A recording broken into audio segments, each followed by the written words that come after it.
It's 1992 and Yugoslavia is collapsing.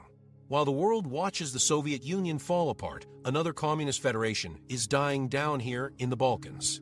Three ethnic groups in Bosnia are about to fight the deadliest European war in 50 years, killing over 100,000 people and displacing more than 2 million. Current 2025 analysis shows us exactly why this conflict was inevitable and how it permanently changed the demographics of an entire region. The latest data reveals striking transformations that prove the war's lasting impact. Sarajevo's population shifted from 49% Bosniak before the war to over 80% today. These numbers tell the story of a conflict that wasn't random violence, but systematic demographic engineering that reshaped the Balkans forever. The powder keg that was always going to explode. To understand how this happened, we need to examine the demographic puzzle that was Bosnia in 1992. The 1991 census showed 43.7% of the population were Bosniaks, 31.4% were Serbs, and 17.3% were Croats. But these numbers hide the real story. Unlike other Yugoslav republics where ethnic groups lived in separate regions, Bosnia's three communities were mixed together in a complex pattern across the country.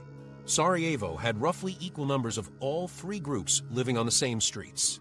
This ethnic mixing had been Yugoslavia's strength, but it was about to become its fatal weakness. The collapse of communism in 1991 removed the one ideology that held these groups together for 5 decades.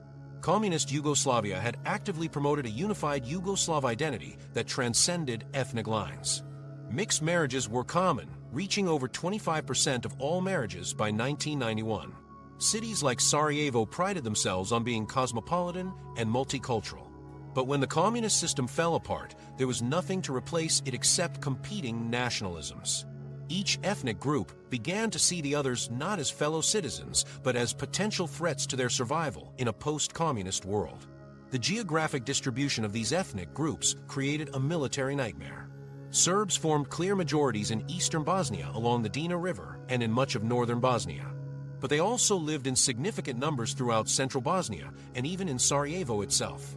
Croats dominated western Herzegovina, but had substantial populations in central Bosnia and along the Sava River. Bosniaks were concentrated in central Bosnia and the larger cities, but lived everywhere across the country. This meant that no matter how you drew the borders of a new Bosnian state, large numbers of each ethnic group would end up as minorities in territories controlled by others. Economic collapse made these demographic tensions explosive. Yugoslavia's economy had been failing since the 1980s, with inflation reaching 2,500% by 1991. In Bosnia, unemployment hit 25% by early 1992. When communist job security disappeared, people competed for shrinking resources along ethnic lines. Serbs controlled most of the heavy industry and had dominated the military officer corps. Croats had strong business networks and connections to Croatia's growing economy. Bosniaks feared they would be economically marginalized in any new political arrangement. As resources became scarce, economic competition turned into ethnic competition. The question of who would control an independent Bosnia became the central issue driving the conflict. Bosniaks, as the largest group, expected to dominate any democratic government. But Serbs and Croats had watched what happened in Croatia, where Serb minorities faced discrimination after Croatian independence. They weren't willing to become minorities in a Bosniak-dominated state. The problem was that Bosnia's ethnic geography made partition almost impossible. Unlike other Yugoslav republics where ethnic groups could be separated relatively cleanly, Bosnia's mixed population meant that any division would leave large ethnic minorities stranded in hostile territory. Nationalism filled the ideological vacuum left by communism's collapse. Bosniak politicians began emphasizing their Muslim identity and connections to the broader Islamic world. Serbian politicians talked about protecting Serbs from Islamic fundamentalism and creating links with Serbia proper. Croatian politicians spoke of ancient Croatian lands and the need to protect Croatian culture. These nationalist narratives replaced the shared Yugoslav identity that had kept peace for decades. Each group began to see the others not as neighbors, but as historical enemies who could never be trusted. The demographic patterns from 1992 predicted exactly where the worst violence would occur. The 1991 census data shows that the most brutal fighting happened in areas where ethnic groups were most mixed. Prijedor, which was 44% Serb, 44% Bosniak, and 6% Croat became the site of massive ethnic cleansing. Mostar, split between Bosniaks and Croats, saw some of the war's fiercest urban combat. The Drina River Valley, where Serb and Bosniak villages alternated for miles, experienced systematic massacres. Meanwhile, areas with clear ethnic majorities like Serb-dominated Banja Luka or Croat-controlled Western Herzegovina saw less violence, even though ethnic cleansing still occurred. These mixed areas became flashpoints because they represented the greatest threat to nationalist dreams of ethnic purity. A Serb village surrounded by Bosniak territory couldn't be easily incorporated into a greater Serbia. A Bosniak enclave in Serb-controlled territory undermined claims that the area was historically Serbian. The solution, from a nationalist perspective, was to eliminate these mixed areas through forced displacement or worse. The demographic map of Bosnia in 1992 was essentially a target list for ethnic cleansing. Current 2025 demographic data reveals just how successful this ethnic separation became. Sarajevo, once 49% Bosniak, 30% Serb, and 7% Croat, is now over 80% Bosniak. Banja Luka, which was 55% Serb, 15% Bosniak, and 15% Croat in 1991, is now 95% Serb. The Croat majority areas of Herzegovina have become even more ethnically homogeneous. The demographic mixing that characterized pre-war Bosnia has been almost completely eliminated. What took centuries to create was destroyed in just 3 years of war. The war wasn't random violence driven by ancient hatreds. It was a systematic campaign to resolve Bosnia's demographic puzzle through force. The 1992 census data shows exactly where ethnic groups live together, and the 2025 data shows how successfully they were separated. Every massacre, every destroyed village, every forced deportation followed the logic of creating ethnically pure territories. The demographic fault lines visible in 1992 became the battle lines of 1992 to 1995, and today they form the invisible borders of a country that remains divided 30 years after the war ended. But before the shooting started, there was one last attempt at a political solution. The international community demanded that Bosnia prove it wanted independence through a democratic vote, the independence vote that sealed Bosnia's fate. On March 1, 1992, Bosnia announced the results of its independence referendum. 99% of voters said yes to independence from Yugoslavia. This number sounds like the kind of overwhelming mandate that creates stable new nations. But these results were about to tear Bosnia apart instead of uniting it. The 99% yes vote wasn't a sign of consensus. It was proof that an entire ethnic group had given up on participating in Bosnia's future. The referendum took place over 2 days, February 29th and March 1st, 1992. European community leaders had told Bosnia it needed to hold this vote before they would recognize its independence. Croatia and Slovenia had already been recognized in December 1991, and Bosnia wanted the same international legitimacy. The Bosnian government, led by President Alija Izetbegović, saw the referendum as their path to joining the community of independent European nations. They expected strong support from Bosniaks and Croats who wanted to escape Serbian domination of Yugoslavia. But the electoral data tells a different story than the headline numbers suggest. The 63% turnout rate was actually quite low for such a crucial decision about the country's future. More importantly, the turnout varied dramatically by municipality, revealing the ethnic divisions that would soon explode into war. In Sarajevo, turnout reached 85% as urban Bosniaks and Croats enthusiastically supported independence. But in Pale, the mountain town that would become the Serb capital, barely 8% of eligible voters showed up. This stark contrast between 85% and 8% turnout in neighboring areas showed that Bosnia's ethnic groups were making fundamentally different choices about their future. The vote reflected Bosniak Croat support while Serbs refused to participate. Municipalities with Bosniak majorities consistently showed turnout rates above 70%. Areas with significant Croat populations also participated heavily, with turnout often exceeding 65%. But in municipalities where Serbs formed majorities, participation collapsed. The pattern was so consistent that you could predict a municipality's ethnic composition just by looking at how many people voted. The boycott wasn't accidental or spontaneous. Bosnian Serb leaders had organized a systematic campaign to reject the referendum's legitimacy. They argued that no ethnic group should be forced to leave Yugoslavia without its consent. Radovan Karadžić, leader of the Bosnian Serb Democratic Party, told his supporters that participating in the vote would legitimize Bosniak domination. Serbian Orthodox priests urged their congregations to stay home. Serb-controlled media portrayed the referendum as a trap designed to make Serbs minorities in their own ancestral lands. The geographic distribution of voting and non-voting areas created a preview of the coming war. The municipalities that boycotted the referendum formed a horseshoe shape around Sarajevo, stretching from the Croatian border in the west through northern Bosnia and down to the Serbian border in the east. This pattern wasn't random. It reflected the areas where Serbs felt they had the demographic strength to create their own state. The referendum results essentially drew the battle lines that would define the next 3 years of fighting. International recognition of the referendum results gave the Bosnian government the legal foundation it needed to declare independence. The European community and the United States accepted the 99% yes vote as proof that Bosnians wanted to leave Yugoslavia. They ignored the low turnout and the obvious ethnic boycott. This international backing meant that when Bosnia declared independence on March 3, 1992, it immediately gained diplomatic recognition from major world powers. The Bosnian government now had international law on its side. But recognition also created a crisis of legitimacy for Bosnia's Serb population. From their perspective, they had been forced into an independent Bosnia without their consent. The referendum had asked whether Bosnia should be independent, but it hadn't asked whether Serbs wanted to be part of that independent state. They saw the international recognition as proof that the world was conspiring to trap them in a Muslim-dominated country. This sense of betrayal would fuel Serb nationalism throughout the coming war. The immediate Serb response was to declare their own referendum. On March 9 and 10, 1992, Bosnian Serbs held their own vote on whether to remain part of Yugoslavia. This referendum was held only in Serb-majority areas and achieved 96% support for staying with Yugoslavia. The turnout was much higher than the original referendum, reaching 85% in most Serb municipalities. But the international community refused to recognize these results, dismissing them as an illegal attempt to partition Bosnia.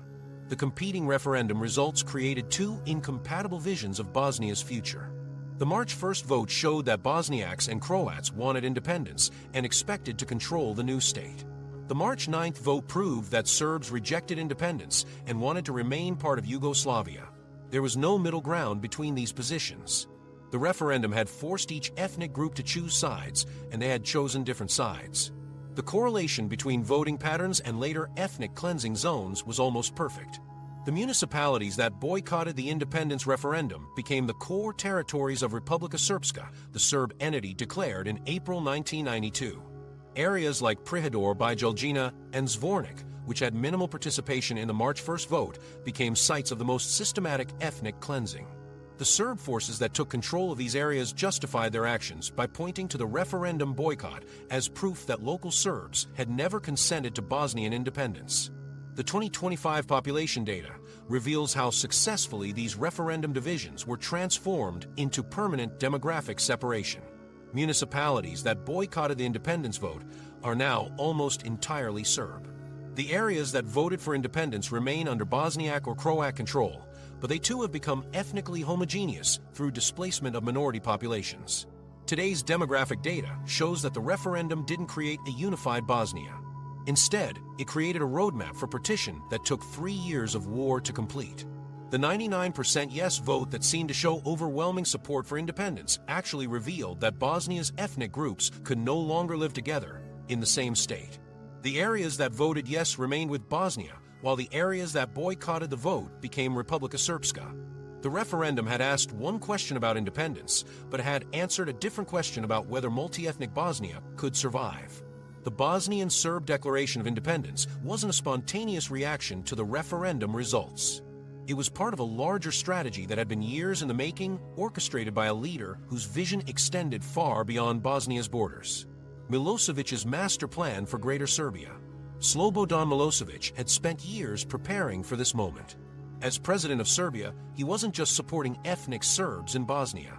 He was executing a carefully planned strategy to create a Greater Serbia that would unite all Serbian lands under Belgrade's control.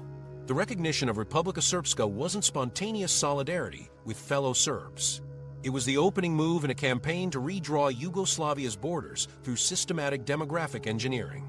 Milosevic had risen to power by becoming head of the Serbian Communist Party in 1987 on a platform of Serbian nationalism that replaced the communist ideology holding Yugoslavia together.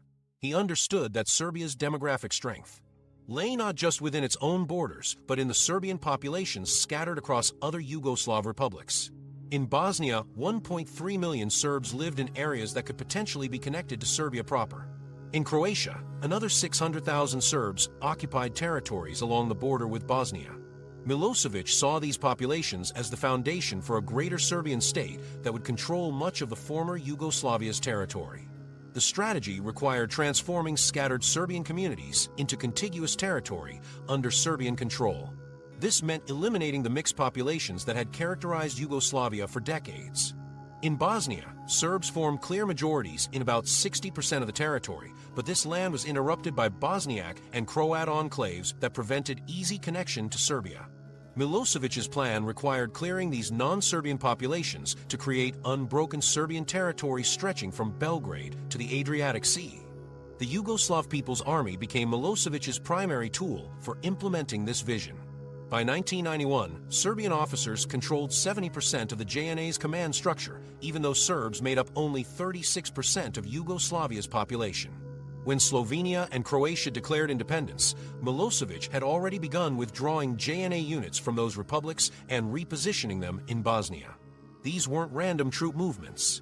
They were deliberate preparations for the partition of Bosnia along ethnic lines.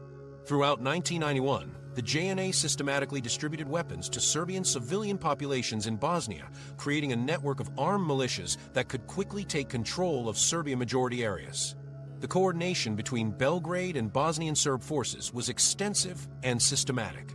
When Radovan Karadžić declared Republika Srpska in April 1992, he wasn't acting independently. Serbian military advisors had been working with Bosnian Serb leaders for months to prepare for this moment. Milosevic's January 1991 speech had explicitly called for the creation of Greater Serbia, and the March Directive 7 orders provided the operational framework for achieving this goal. By the time war began, Bosnian Serb forces had inherited most of the JNA's heavy weapons and equipment stationed in Bosnia. On April 7, 1992, Milosevic formally recognized Republika Srpska, providing the international legitimacy that Bosnian Serb forces needed to begin their campaign. Milosevic's territorial ambitions required connecting three separate Serbian regions into a single state. The first region was eastern Bosnia along the Drina River, which bordered Serbia directly and had clear Serbian majorities. The second was northern Bosnia, which controlled the approaches to Belgrade and had significant Serbian populations. The third was western Bosnia and parts of Croatia, which would give Greater Serbia access to the sea. Connecting these regions required eliminating the Bosniak and Croat populations that lived between them. The demographic engineering began immediately after the war started. Serbian forces didn't just occupy territory, they systematically expelled non-Serbian populations to create ethnically pure zones. In Bijeljina, one of the first towns to fall under Serbian control, the pre-war population was 59% Bosniak and 31% Serb. Within weeks of the takeover, virtually all Bosniaks had been killed or expelled. This pattern was repeated across dozens of municipalities as Serbian forces implemented what they called ethnic cleansing to create the demographic conditions for Greater Serbia. Milosevic's media apparatus prepared Serbian public opinion for this campaign by portraying it as defensive action. Serbian television showed footage of alleged atrocities against Serbs in other republics, often using fake or staged images to inflame nationalist sentiment. The message was consistent. Serbs were under attack everywhere in Yugoslavia and needed to unite to defend themselves. This propaganda campaign made ordinary Serbs see the war in Bosnia not as aggression, but as necessary self-defense against Islamic fundamentalism and Croatian fascism. Financial support from Belgrade sustained the Bosnian Serb war effort throughout the conflict. The Serbian government provided salaries for Bosnian Serb military officers, funding for weapons purchases, and subsidies for fuel and food. This economic support was crucial because Republika Srpska had no functioning economy of its own. The territory it controlled was primarily agricultural, with most of Bosnia's industrial capacity remaining in government-controlled areas. Without Belgrade's backing, the Bosnian Serb military would have collapsed within months. The coordination extended to the highest levels of both governments. Milosevic met regularly with Radovan Karadžić and General Ratko Mladić, the commander of Bosnian Serb forces. These meetings weren't just diplomatic consultations, they were operational planning sessions where military strategy was coordinated between Serbia and Republika Srpska. Intelligence sharing was extensive, with Serbian security services providing information about Bosnian government forces and international diplomatic positions. The legal framework for this strategy was established through the constitutional structures of both Serbia and Republika Srpska. The Serbian constitution was amended to allow for the eventual incorporation of Serbian territories from other republics.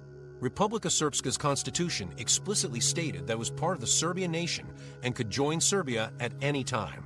These legal preparations showed that the war wasn't about creating an independent Bosnian Serb state.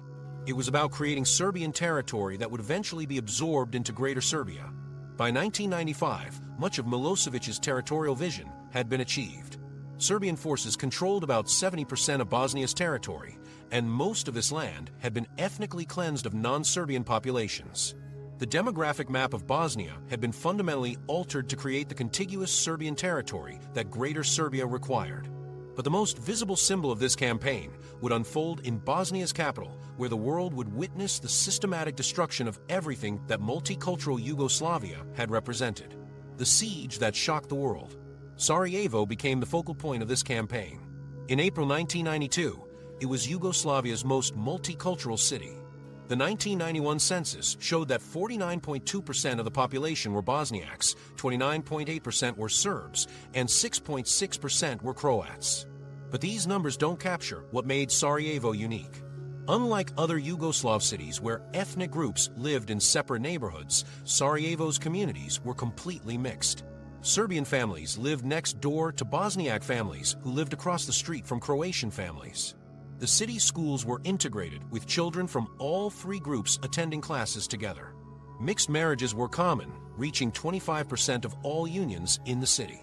Sarajevo hosted the 1984 Winter Olympics, and the world had seen it as a symbol of multicultural harmony. People identified as Sarajevans first, then as Yugoslavs, with ethnic identity often coming third. This mixing made Sarajevo the perfect target for Serbian nationalist strategy. A multicultural Sarajevo contradicted everything Milosevic's Greater Serbia project represented. If Serbs, Bosniaks, and Croats could live together peacefully in Bosnia's capital, it undermined the argument that ethnic separation was necessary for peace. The city had to be transformed from a symbol of multiculturalism into proof that ethnic coexistence was impossible.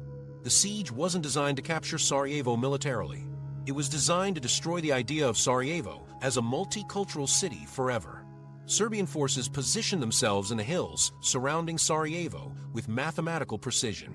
They occupied strategic hilltop positions in Grbavica and Srebrenica that gave them complete visibility over the city center. Heavy artillery was placed in Lukavica, Pale, and Ilidza, creating a ring of firepower around the valley where Sarajevo sits. The positioning wasn't random. Serbian military planners had studied the city's geography for months and identified exactly where to place weapons for maximum psychological impact. They could hit any target in the city within minutes, but more importantly, they could make every resident feel constantly watched and threatened. The systematic targeting of civilian areas began immediately and followed a deliberate pattern. Markets were hit during busy morning hours when families were shopping for food. Schools were targeted during class time when children were most vulnerable. The Markale market was shelled on February 5, 1994, killing 68 people and wounding 144. The same market was hit again on August 28, 1995, killing 43 more people. Hospitals treating wounded civilians became targets themselves. The Kosovo hospital was hit 33 times during the siege, forcing doctors to perform surgery in basement rooms. These weren't accidents or collateral damage. They were calculated attacks designed to terrorize the civilian population. Cultural sites received special attention from Serbian gunners. The National Library was destroyed on August 25, 1992, with incendiary shells that burned over 1 million books and manuscripts. The Oriental Institute lost 5,000 manuscripts and 700 bound volumes dating back to the 15th century. The Gazi Huzrev Beg Mosque, built in 1530, was damaged by direct artillery hits. The City Hall, symbol of Austro-Hungarian architecture, was gutted by shells and fire. These attacks weren't military objectives. They were attempts to erase the cultural foundations of multicultural Sarajevo and replace them with ethnic homogeneity. Serbian forces used around 330 shells per day during the worst periods, with snipers firing an estimated 85,000 rounds at civilian targets over the siege's duration. The total death toll reached 10,000 people, including 1,500 children. Another 50,000 people were wounded, many permanently disabled. These numbers represent 4% of the city's pre-war population killed and 20% wounded. No European city had experienced such sustained bombardment since World War II. The siege became a symbol of ethnic cleansing broadcast globally because it was happening in full view of international media. Unlike rural ethnic cleansing that could be hidden from cameras, the siege of Sarajevo played out on television screens worldwide. Foreign journalists trapped in the city documented the daily horror of civilian targeting. The image of children running across sniper-infested streets became iconic. The funeral of 20 people killed in a bread line was broadcast live to millions of viewers. These images showed the world exactly what ethnic cleansing looked like when applied to an urban population. The international response remained limited despite global outrage over the siege's brutality. The UN sent food, medicine, and peacekeeping soldiers, but largely refrained from interfering in the conflict or stopping the ethnic cleansing. UN Protection Force troops arrived in June 1992, but operated under rules of engagement that prevented them from protecting civilians. They could only return fire if directly attacked, meaning they watched Serbian forces shell civilian areas without intervening.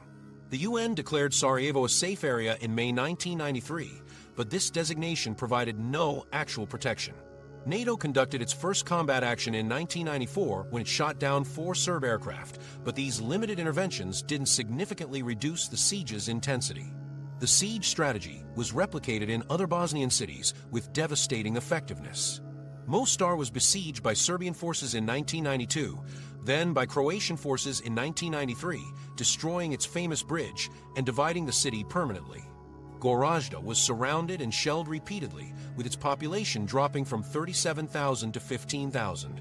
Tuzla faced constant artillery bombardment, with 71 young people killed in a single attack on May 25, 1995. Bihać was besieged for 3 years, with residents surviving on humanitarian aid and food grown in parks.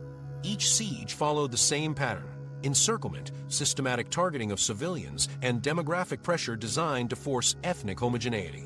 The demographic transformation of Sarajevo shows how successfully the siege achieved its goals.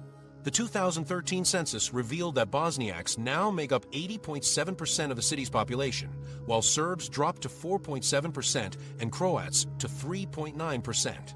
The pre-war population of 435,000 had fallen to 310,000, with most of the decline coming from Serb and Croat departures. Entire neighborhoods that had been ethnically mixed became predominantly Bosniak.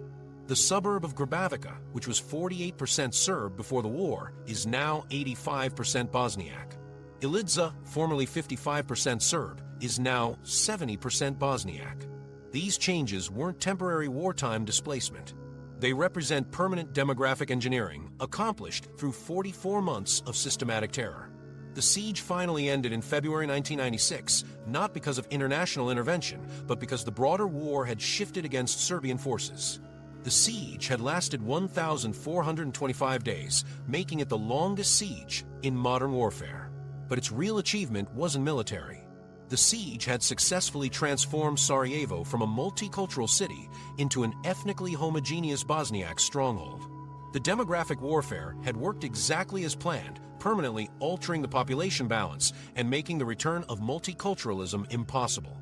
What happened in Sarajevo was just the most visible part of a much larger campaign of population displacement that was reshaping the entire country. Ethnic cleansing by the numbers. The scale of displacement across Bosnia reveals how systematically this demographic engineering was executed.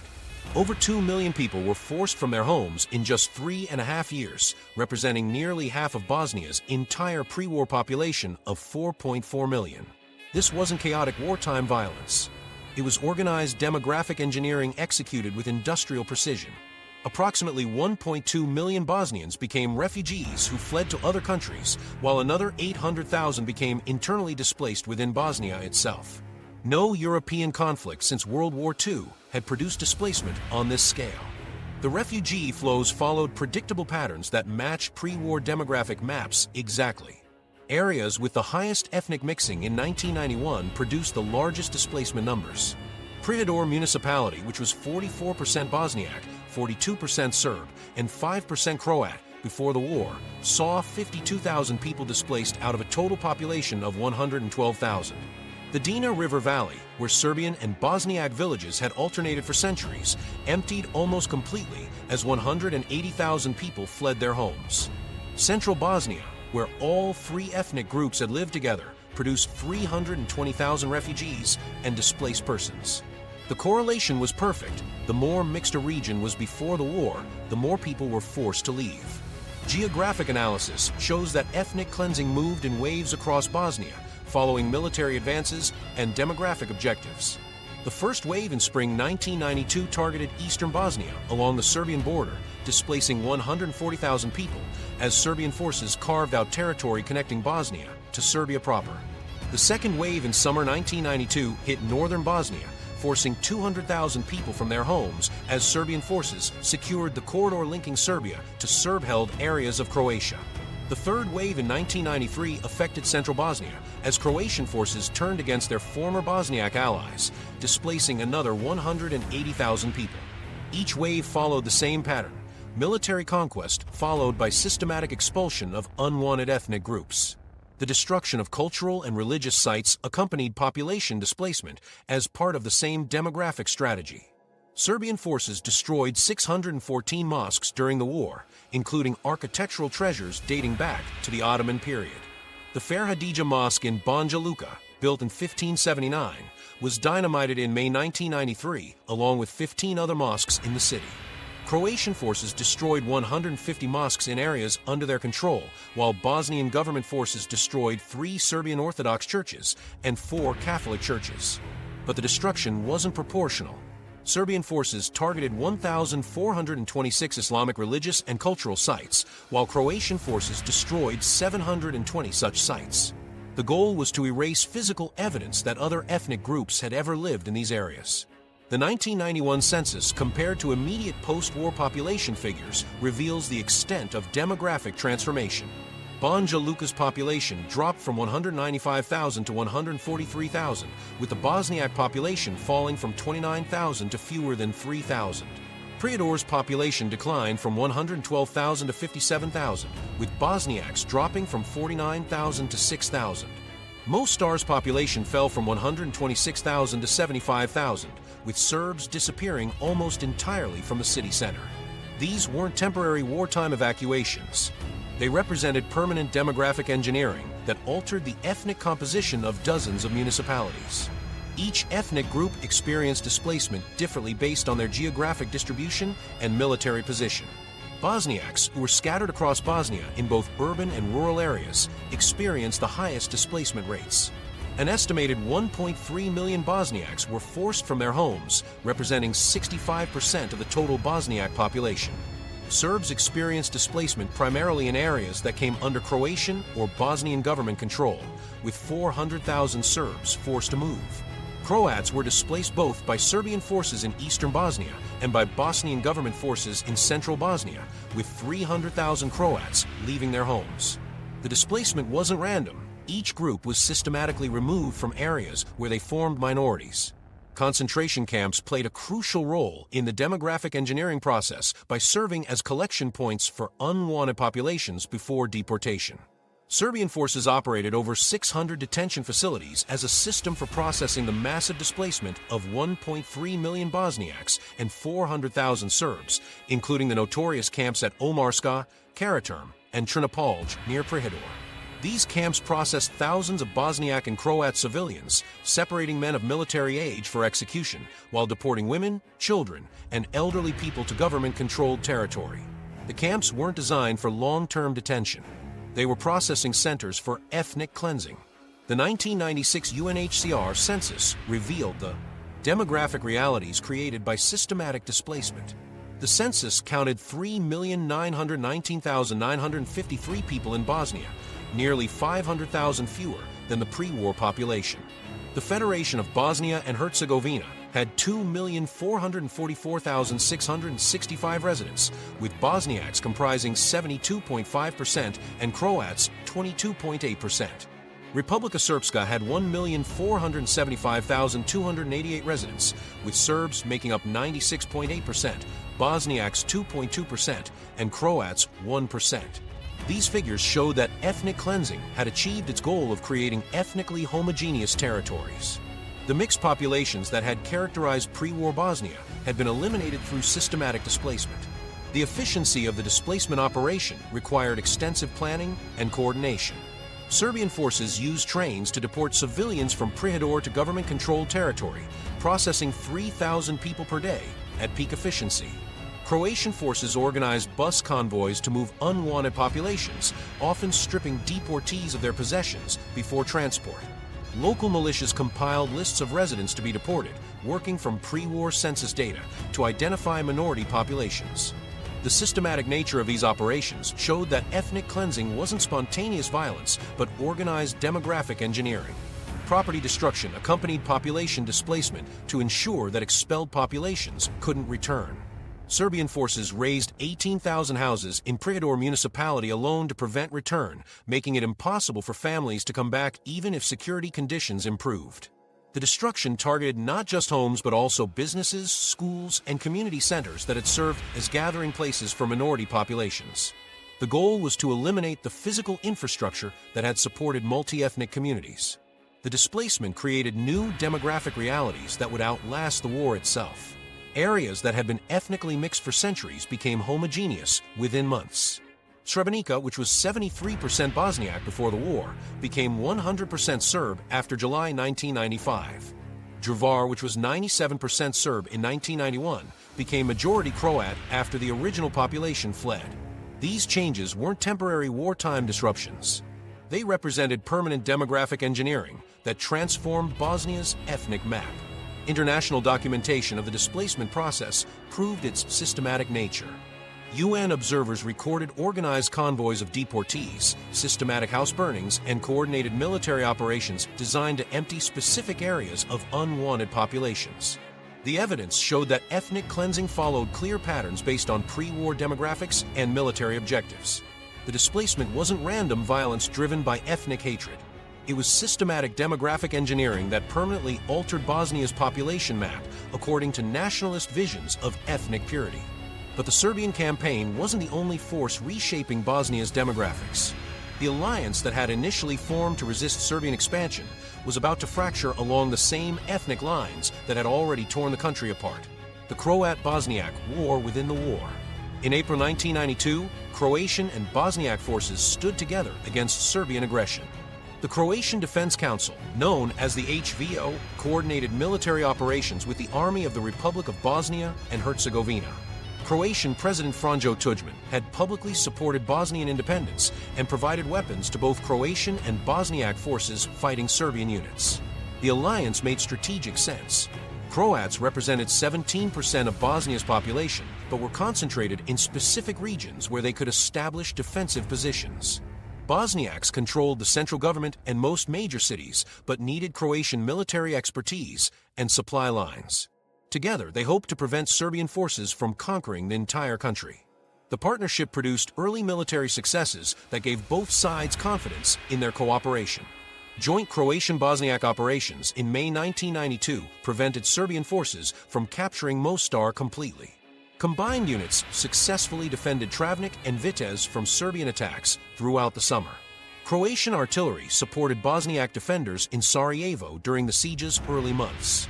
The alliance allowed both groups to pool their limited resources against the better-equipped Serbian forces who had inherited most of the Yugoslav army's heavy weapons. But Croatian ambitions extended far beyond defending Bosnia's independence. Tuđman had his own vision of Greater Croatia that required absorbing Croatian-majority areas of Bosnia into Croatia proper. The 1991 census showed that Croats formed majorities in 13 Bosnian municipalities, primarily in western Herzegovina, near the Croatian border. These areas contained 820,000 people, of whom 760,000 were Croats. Croatian leaders saw these territories as historically Croatian lands that had been artificially separated from Croatia during Yugoslavia's creation. The demographic concentration gave them a foundation for territorial claims that paralleled Serbian arguments about Republika Srpska. Croatian strategy shifted dramatically in late 1992 as military success created opportunities for territorial expansion. The HVO had grown from 25,000 fighters in April to 45,000 by December, making it a formidable military force independent of Bosniak command. Croatian forces controlled key supply routes from Croatia into Bosnia, giving them leverage over their supposed allies. More importantly, Croatian military success against Serbian forces in Croatia proper had freed up resources that could be redirected to Bosnia. Tudjman saw the chance to implement his territorial vision, while the international community remained focused on Serbian aggression. The Croatian declaration of the Croatian Republic of Herzegovina in November 1992 marked the beginning of the end for the Croat-Bosniak alliance. This entity claimed authority over the same territories that the Bosnian government considered part of its sovereign state.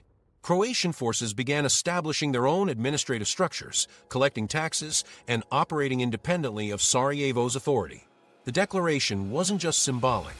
It represented Croatian preparation for partition of Bosnia along ethnic lines, similar to what Serbian forces were attempting in their areas. Fighting erupted between former allies in October 1992 in central Bosnia, where Croatian and Bosniak populations were most mixed. The Lasva Valley, which contained important transportation links and had roughly equal Croatian and Bosniak populations, became the first major battleground. Croatian forces attacked Bosniak villages near Vitez, following the same pattern as Serbian ethnic cleansing, systematic expulsion of unwanted populations followed by destruction of their property to prevent return.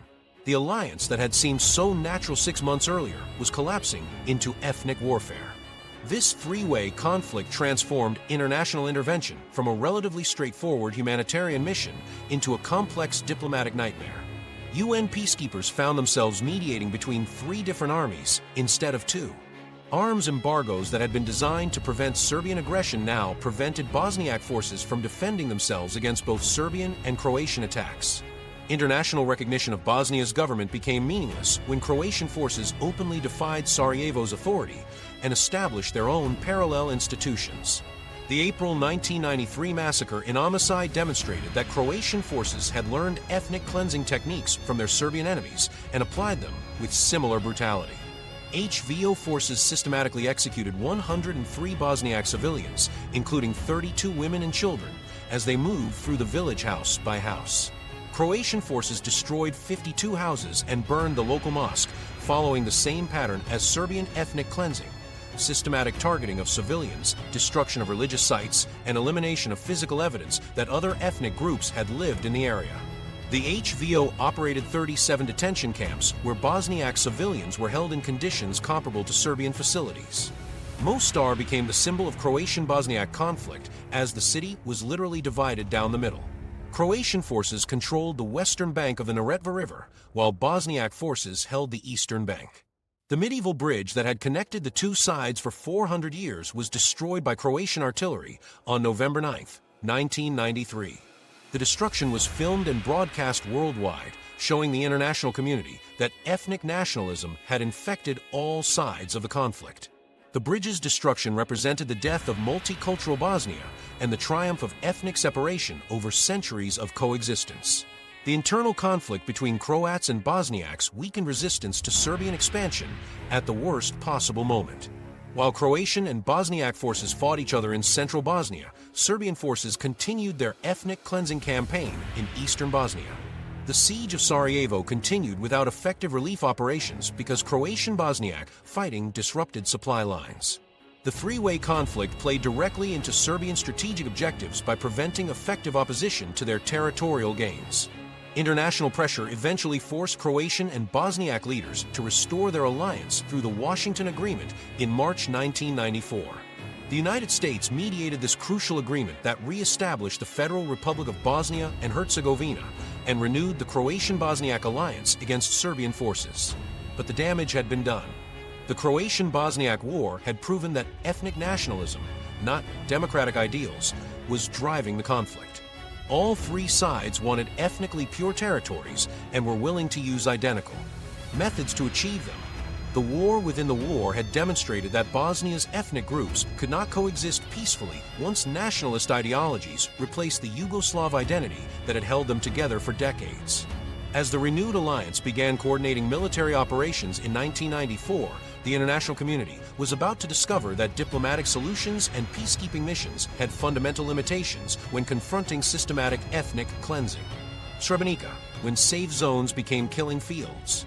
The UN established 6 safe zones across Bosnia in 1993 with a promise that seemed impossible to break. These areas would protect civilian populations from the ethnic cleansing campaigns that had already displaced over 1 million people.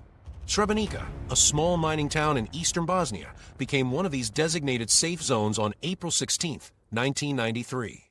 The UN Security Council resolution declared that Srebrenica and the surrounding area would be free from any armed attack or any other hostile act.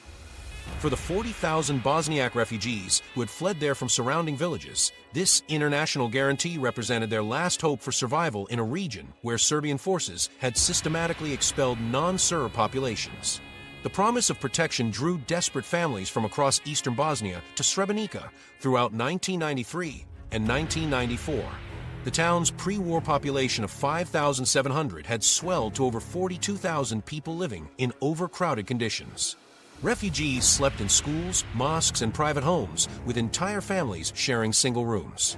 The demographic composition was overwhelmingly Bosniak, as Serbian forces had already ethnically cleansed most of the surrounding municipalities. Bračanac, which had been 64% Bosniak before the war, was now entirely under Serbian control.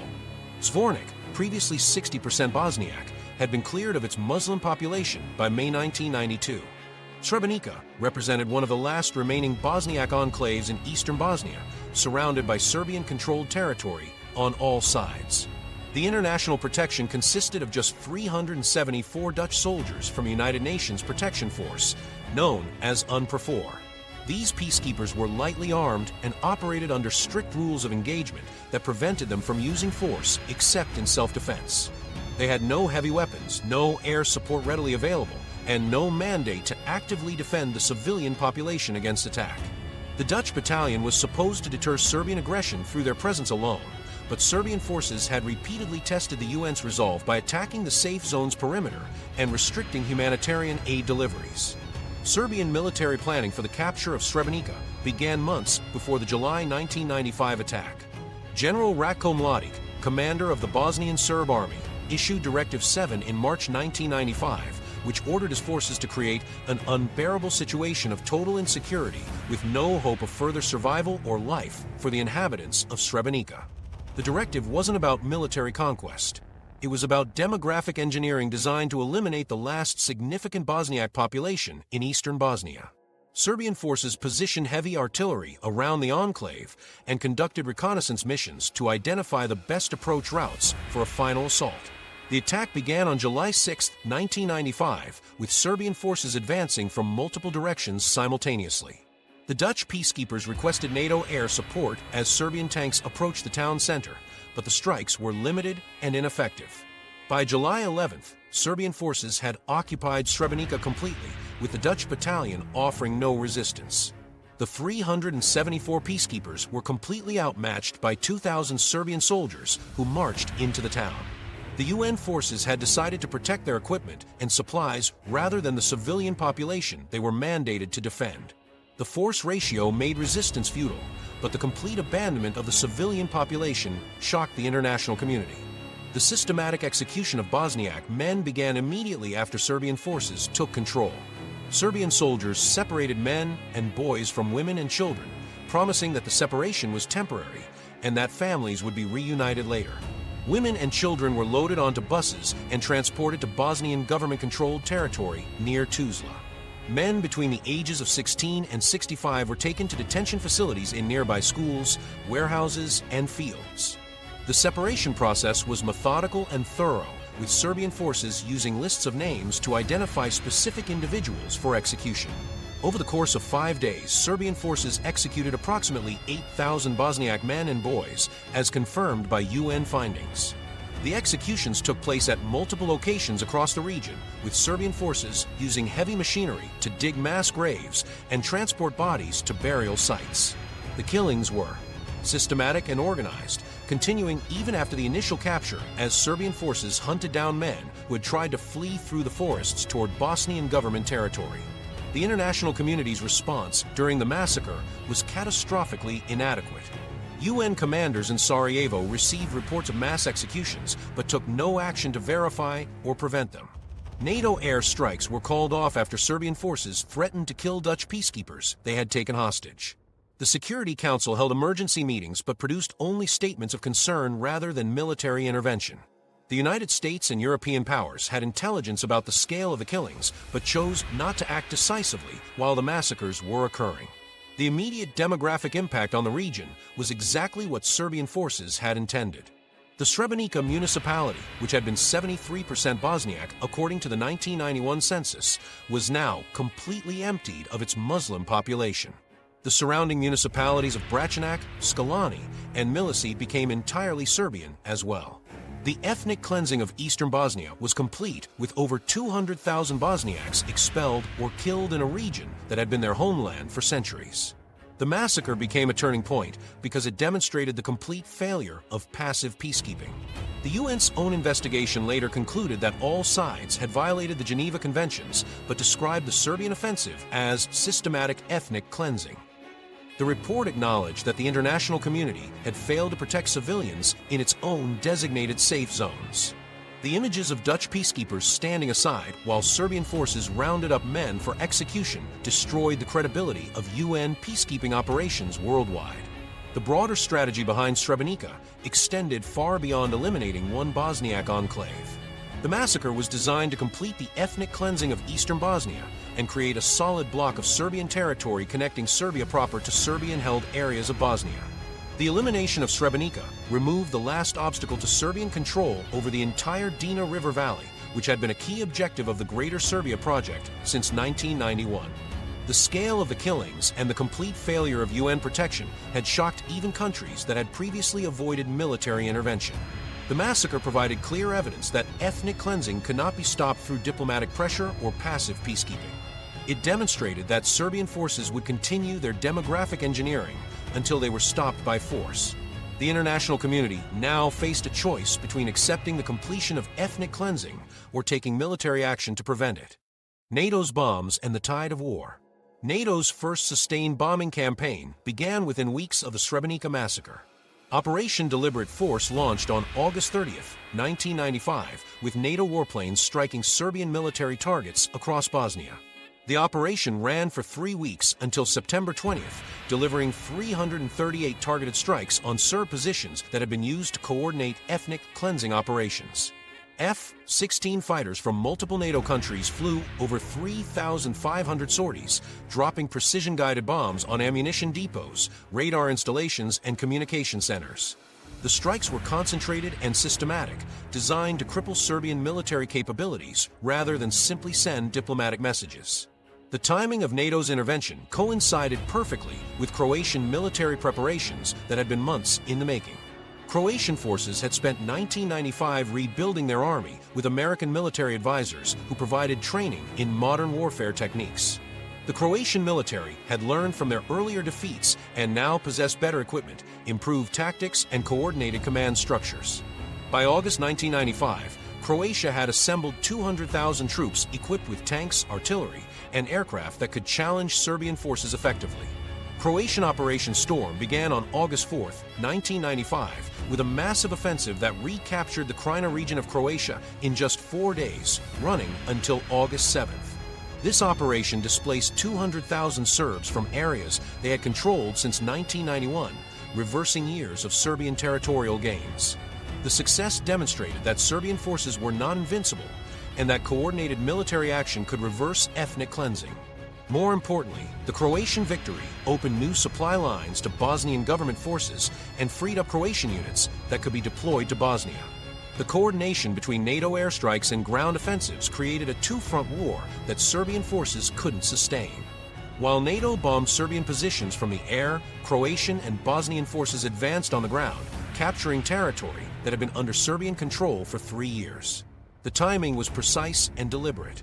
NATO strikes would suppress Serbian air defenses and artillery positions, allowing ground forces to advance with minimal casualties.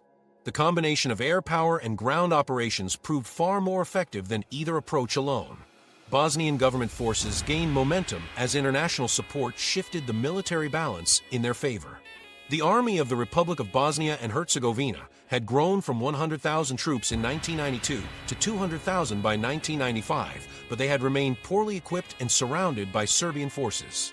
The Croatian military success and NATO intervention changed this dynamic completely. Bosnian forces now had reliable supply lines through Croatian territory and could coordinate their operations with NATO airstrikes. Their confidence increased as they saw Serbian forces retreating for the first time in the war. Serbian forces were pushed back from their maximum territorial gains as the combined military pressure proved overwhelming. At their peak in 1994, Serbian forces had controlled approximately 70% of Bosnia's territory. By September 1995, they had lost control of large areas in western Bosnia as Croatian and Bosnian forces advanced rapidly. The strategic town of Jace fell to Bosnian forces on September 8th, followed by Donji Vakov on September 10th and Sapovo on September 14th. Each Serbian retreat exposed new areas to attack and made their overall position more vulnerable. American military advisors played a crucial role in transforming the military balance through training and intelligence support. The Pentagon had provided Croatian forces with satellite imagery, communications equipment, and tactical advice that proved decisive in Operation Storm. American advisors helped Croatian commanders plan their offensive operations and coordinate with NATO airstrikes. The intelligence support continued during the Bosnia offensive, with American surveillance providing real-time information about Serbian troop movements and defensive positions. The territorial changes during this final phase of the war were dramatic and swift. Croatian forces captured Glamak, Grahovo, and Drvar in western Bosnia, areas that had been under Serbian control since 1992. Bosnian government forces advanced toward Banja Luka, the largest Serbian-held city, threatening to capture the political center of Republika Srpska. The rapid territorial losses created panic among Serbian forces who had grown accustomed to military superiority. Serbian commanders realized they were facing a coordinated international intervention that they couldn't defeat through conventional military means. The question of whether Serbian forces would accept these territorial losses created intense diplomatic pressure. Slobodan Milosevic watched Croatian and Bosnian forces advance toward areas containing hundreds of thousands of Serbian civilians. The demographic engineering that had taken 3 years to accomplish was being reversed in just weeks. Serbian forces faced a choice between escalating to total war or accepting significant territorial losses. The military balance had shifted so dramatically that continued fighting would likely result in even greater Serbian defeats. The military pressure created the conditions for serious negotiations by demonstrating that the status quo was unsustainable. Serbian forces could no longer maintain their territorial gains through military means alone. Croatian and Bosnian forces had proven they could recapture lost territory with international support. The demographic outcomes that had seemed permanent in 1994 were now subject to military revision. All sides recognized that continued fighting would produce even more unpredictable results. The combined military offensive forced Serbian leaders to accept negotiations from a position of weakness rather than strength. The territorial gains they had made through ethnic cleansing were being reversed by military action. The demographic engineering that had been accomplished through systematic displacement was being challenged by coordinated ground operations. Serbian forces faced the prospect of losing additional territory if they continued fighting against NATO air power and improving Croatian-Bosnian ground forces. The tide of war had turned decisively by October 1995, with Serbian forces retreating on multiple fronts. The military intervention had not only stopped the ethnic cleansing, but had begun reversing its territorial effects. NATO intervention didn't just stop the killing. It fundamentally altered the demographic outcome by preventing complete Serbian territorial control and forcing all sides to accept a negotiated settlement. The 3 ethnic groups that had been killing each other for 3.5 years now faced the prospect of sitting down at the same table to divide the country they had torn apart. The Dayton Deal, partition disguised as peace. The Dayton Peace Conference opened on November 1, 1995 at Wright-Patterson Air Force Base in Ohio with three presidents who had spent years orchestrating campaigns against each other's populations. Slobodan Milosevic arrived representing Serbian interests, Franjo Tudjman spoke for Croatian concerns, and Elijah Izetbegovic defended Bosniak positions. None of these leaders trusted each other, and none of them wanted to be there. The Americans had essentially forced them to negotiate by threatening continued NATO bombing if they refused. The result would be an agreement that ended the killing but satisfied nobody's vision of what Bosnia should become. The negotiation process revealed immediately that restoring multi-ethnic Bosnia was impossible. American negotiators led by Richard Holbrooke had prepared detailed maps showing ethnic distributions across Bosnia, but these maps reflected the demographic changes created by 3 years of ethnic cleansing. The pre-war population mixing that had characterized Bosnia was gone. Serbian areas were now almost entirely Serbian. Croatian zones had been cleared of non-Croats. Bosniak regions contained overwhelmingly Bosniak populations. The negotiators weren't working with the original Bosnia from 1991. They were dealing with the ethnically separated Bosnia that war had created. The territorial division emerged from military realities rather than historical claims or democratic principles. The Federation of Bosnia and Herzegovina, comprising Bosniak and Croat areas, received 51% of the territory. Republika Srpska, the Serbian entity, was allocated 49%. These percentages weren't arbitrary numbers chosen for political balance. They reflected the actual territorial control that existed after NATO bombing had stopped Serbian advances. The Federation got slightly more territory because Croatian and Bosnian forces had recaptured some areas during the final military campaigns of 1995. The complex governmental structure created at Dayton was designed to prevent any single ethnic group from dominating the others, but it also institutionalized ethnic divisions permanently. The presidency would rotate between 3 members, 1 Bosniak, 1 Croat, and 1 Serb. The parliament would have 2 chambers, with the House of Peoples specifically designed to protect ethnic interests. Each ethnic group received veto power over legislation that affected their vital interests. The structure assumed that ethnic identity would remain the primary organizing principle of Bosnian politics forever. The internal boundaries drawn at Dayton followed the ethnic cleansing lines almost exactly. The inter-entity boundary lines separating the Federation from Republika Srpska corresponded to the front lines that had existed when the ceasefire began in October 1995. Areas that had been ethnically cleansed of Bosniaks and Croats remained. Under Serbian control, territories from which Serbs had been expelled stayed within the Federation. The agreement didn't restore the pre-war ethnic mixing. It formalized the ethnic separation that systematic displacement had accomplished. The demographic impact of this territorial arrangement was immediately visible in the settlement patterns. Sarajevo, which had been surrounded by Serbian forces throughout the war, was placed entirely within the Federation. But several Sarajevo suburbs that had been part of the city before the war were assigned to Republika Srpska. These areas experienced immediate population changes as Serbs moved out rather than live under Federation authority. The suburb of Grbavica, which had been 48% Serb before the war, emptied of its Serbian population within weeks of the Dayton signing. Population exchanges continued even after the formal peace agreement was signed because the new boundaries created ethnic minorities that felt unsafe in their assigned territories. Serbs living in areas allocated to the Federation moved to Republika Srpska. Bosniaks and Croats in territories assigned to Republika Srpska relocated to the Federation.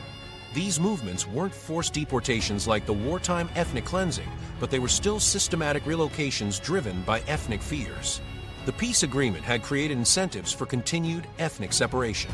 The international oversight mechanisms established at Dayton revealed how artificial the settlement was and how much external pressure would be needed to maintain it. The Office of the High Representative received sweeping powers to impose legislation and remove officials who threatened the peace process. The High Representative could overrule any decision made by elected Bosnian authorities. The 60,000-member NATO-led implementation force deployed across Bosnia to enforce the military aspects of the agreement. The international presence was larger than most countries' entire armies. The agreement institutionalized ethnic divisions through its electoral system and administrative structures. Voters could only elect candidates from their own ethnic group to certain positions. The presidency required that each ethnic group vote for their own representative. Parliamentary seats were allocated based on ethnic quotas rather than population distribution.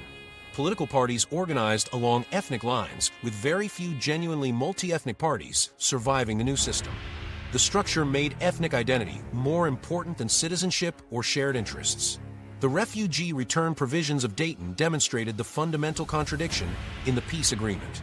The accord guaranteed the right of all refugees to return to their pre-war homes, but it also created ethnic entities that made such returns practically impossible. A Bosniak family whose home was now in Republika Srpska faced systematic discrimination if they tried to return. Serbian families in Federation territory encountered similar obstacles. The agreement promised multi-ethnic restoration while creating structures that perpetuated ethnic separation. The constitutional framework established at Dayton created a state that was democratic in form but ethnically segregated in practice. The complex power-sharing arrangements meant that simple majority rule was impossible. Every significant decision required consensus between ethnic groups that had been fighting each other just months earlier. The system was designed to prevent ethnic domination, but it also prevented effective governance and reinforced the ethnic divisions that had caused the war. The international community celebrated Dayton as a diplomatic success because it ended the fighting and preserved Bosnia's international boundaries. But the agreement had achieved peace through partition rather than reconciliation.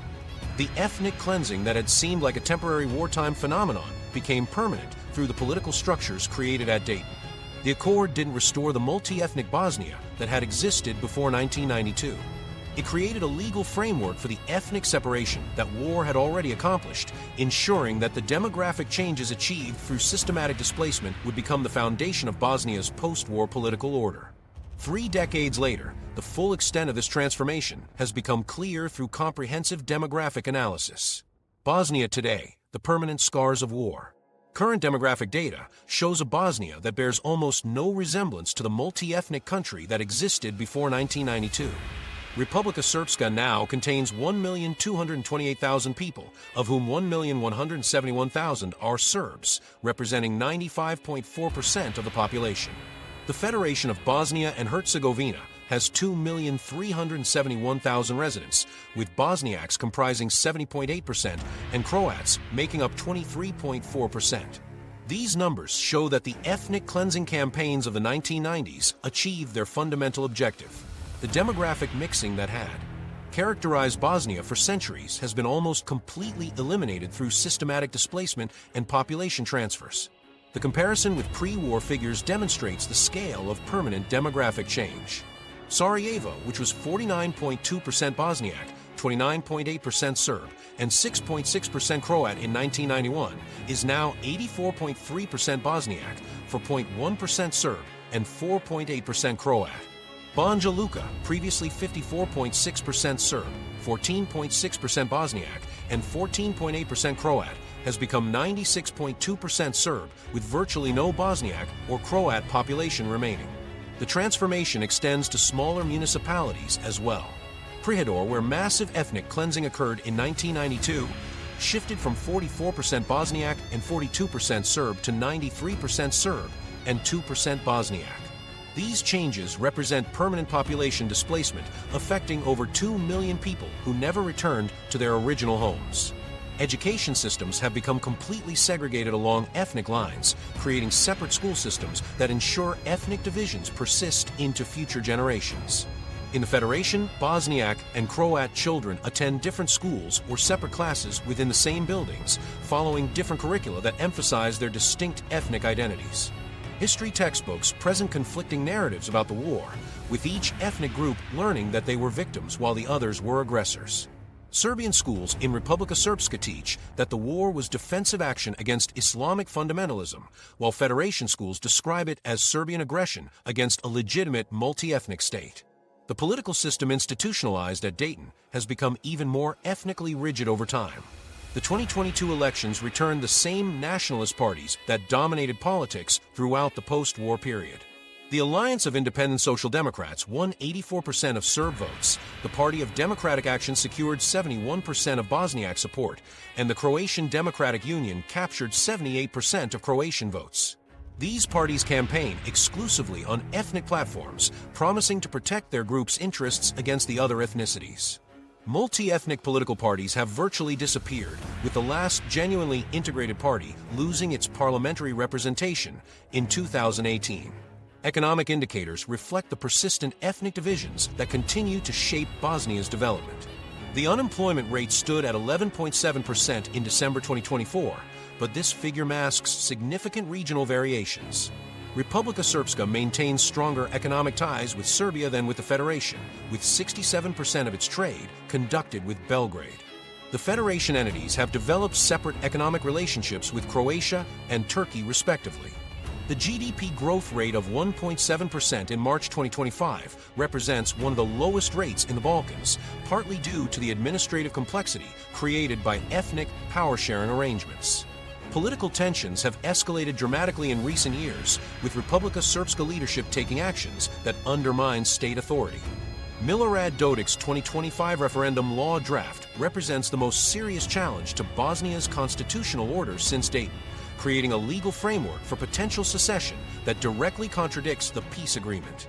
The entity has passed laws banning state-level judicial and law enforcement agencies from operating within its territory, effectively creating a parallel legal system. These moves represent the most serious threat to Bosnia's territorial integrity since the Dayton Agreement was signed.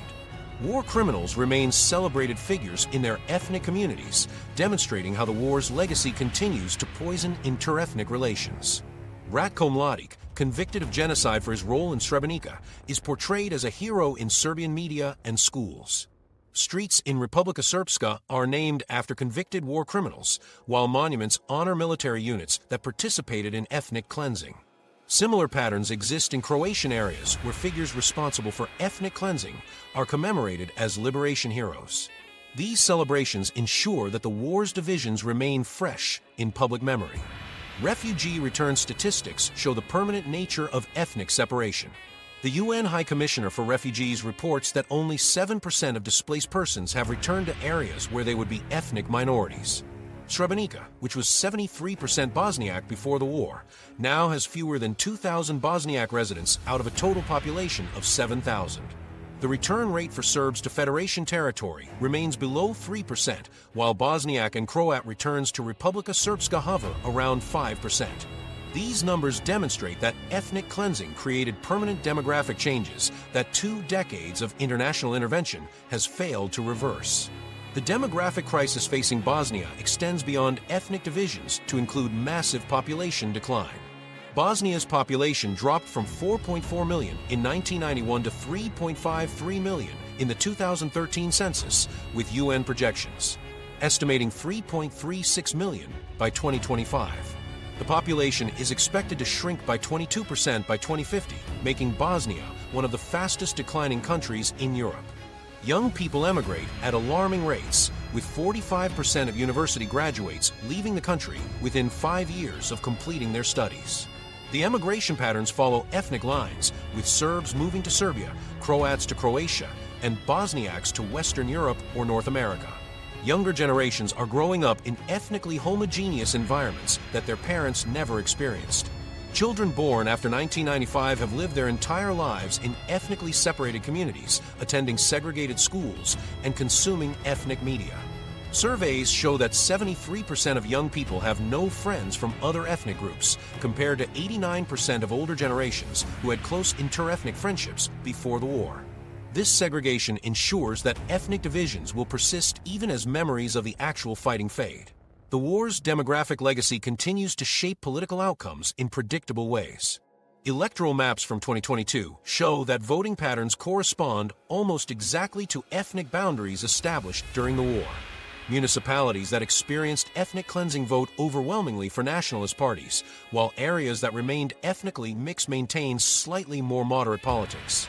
The correlation between wartime demographic changes and contemporary political preferences demonstrates how ethnic cleansing achieved lasting political effects.